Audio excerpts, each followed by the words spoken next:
Jadi, suatu hari saya sedang duduk di sofa, coba untuk mencari film atau drama-drama yang menarik. Pada ketika itu, saya terhenti pada sebuah channel, yaitu KBS World kalau tidak silap saya lah, dan sedang memaparkan drama Hwarang The Fourth Warrior Youth. Jadi, saya pun cobalah untuk menontonnya, dan apa yang menarik perhatian saya selain daripada ceritanya ialah Hwarang itu sendiri. Jadi, saya pun cobalah melakukan research dan coba mencari tahu, dan ternyata Hwarang ini penuh dengan perdebatan dan juga misteri.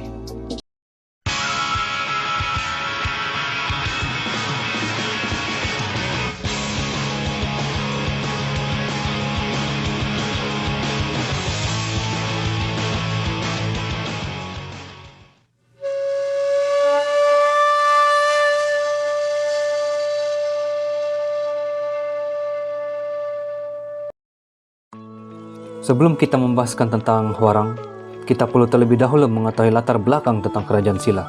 Jadi kerajaan Silla mula berkembang menjadi sebuah kerajaan apabila suku Jin Han membentuk konfederasi di Tenggara Korea. Menurut world history, Silla sentiasa bertempur selama berabad-abad dengan kerajaan jiran, yaitu Goguryeo, Baekje, dan Konfederasi Gaya. Antara semua kerajaan tersebut, kerajaan Silla merupakan kerajaan yang lemah dari segi ketenteraan. Hal ini dibuktikan apabila Silla menghadapi kesukaran ketika Jepun menyerang Silla. Tetapi lain pula yang berlaku di Goguryeo, di mana Jepun tidak memberi tentangan sengit kepada Goguryeo. Bagi mengatasi masalah ini, maka telah dibentuk sebuah organisasi yang mampu membawa Silla ke arah kejayaan. Tak lain dan tak bukan, Hwarang.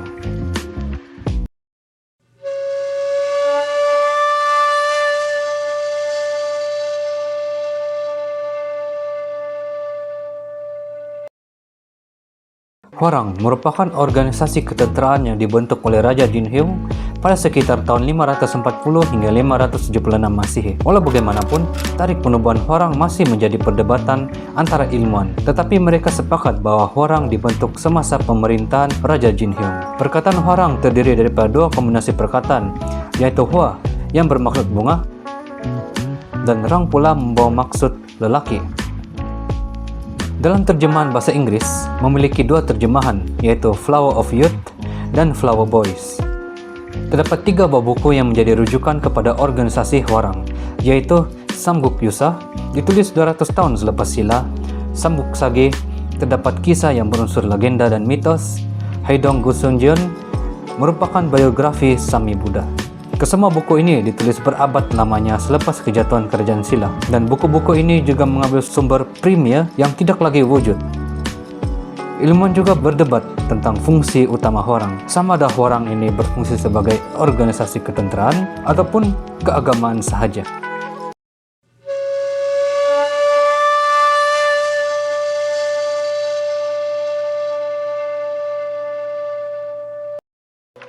Jauh sebelum wujudnya Hwarang, Raja Jinheung telah membentuk Wonwa yang bermaksud original flower. Alih-alih dalam Wonwa mestilah terdiri daripada wanita yang berperwatakan menarik dan jelita. Wonwa pada ketika itu dipimpin oleh Namo dan Junjong.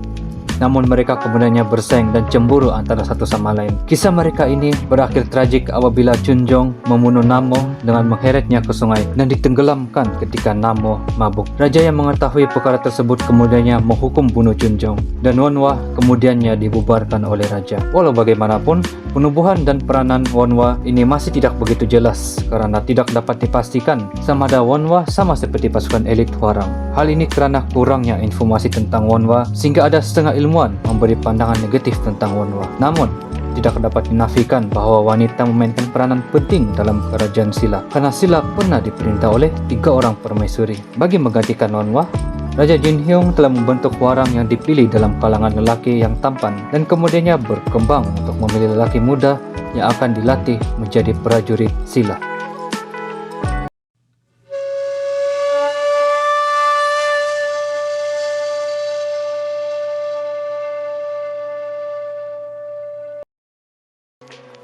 Hwarang merupakan sebuah organisasi elit yang memiliki sistem kepercayaan yang rumit yang bercampur dengan pelbagai agama serta ideologi. Namun teori yang ramai diterima dalam kalangan ilmuwan ialah Hwarang merupakan organisasi ketenteraan. Terdapat juga pendapat bahwa Hwarang berfungsi bukan saja sebagai organisasi ketenteraan, tapi juga berfungsi dari segi keagamaan serta pendidikan.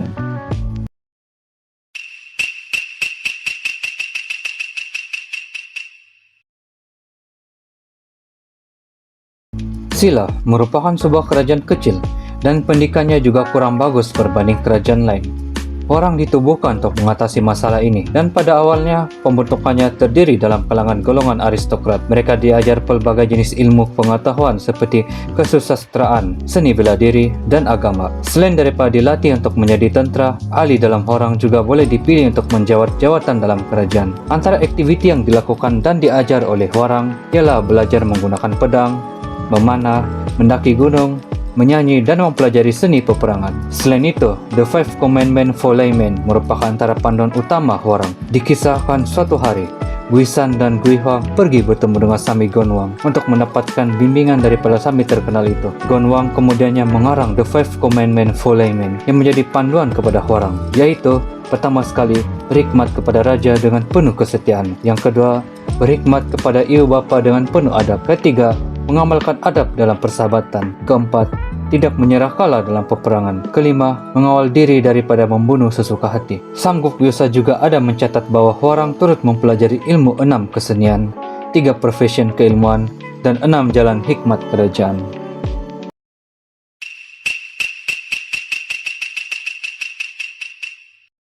Aspek ketenteraan lebih banyak difokuskan terhadap Hwarang semasa berlakunya Perang Penyatuan berbanding tempo masa lain dalam sejarah Silla ketika zaman 3 kerajaan. Menurut daripada artikel yang ditulis di ResearchGate, dengan meneliti struktur organisasi ketenteraan Silla, terdapat bukti bahwa Hwarang tidak sepenuhnya sebuah organisasi elit. Hal ini kerana pasukan elit dalam kerajaan Silla tidak menjadikan Hwarang sebagai salah satu cabang ketenteraan dan hanya dijadikan sebagai pasukan penyokong. Walaupun wujud bukti Hwarang pernah menyertai perang, tetapinya jarang berlaku. Hal ini kerana Hwarang hanya berperan memberi latihan ketenteraan saja, dan banyak jeneral yang menghabiskan masa mudanya dalam organisasi Hwarang kemudiannya menyertai perang selepas keluar daripada Hwarang.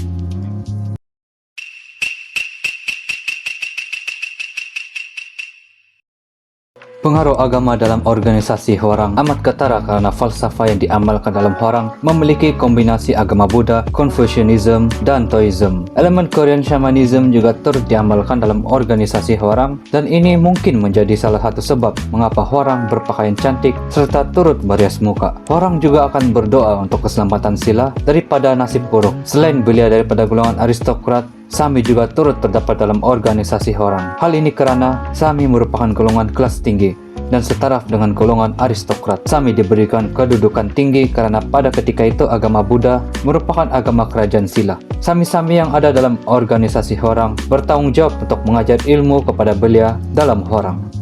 Selain itu, Hwarang juga dikaitkan dengan Maitreya Buddha atau Buddha masa depan melalui kisah-kisah yang terdapat dalam Samguk Yusa. Melalui kisah dalam Samguk Yusa inilah yang menyebabkan Hwarang dianggap sebagai lambang kepada Maitreya Buddha dan dipercayai sebagai reinkarnasi Maitreya Buddha. Dalam kepercayaan agama Buddha, Maitreya Buddha dipercayai akan datang selepas ajaran Buddha Gautama lenyap.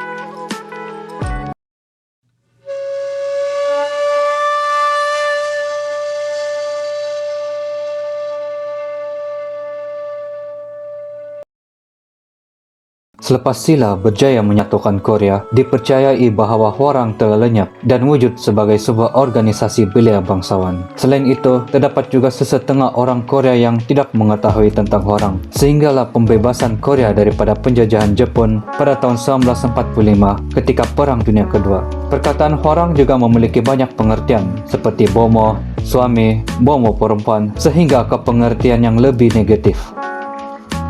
Pattern yang terdapat dalam seni bela diri Taekwondo juga turut dinamakan Hwarang sebagai satu penghormatan kepada Hwarang. Kini, sudah banyak drama serta filem yang dihasilkan di Korea untuk mengangkat Hwarang seperti Hwarang the Poet Warrior Youth dan The Great Queen Sendeok. Namun, apa yang pasti, Hwarang akan terus menjadi simbol kepada masyarakat Korea dan menjadi misteri yang sangat menakjubkan.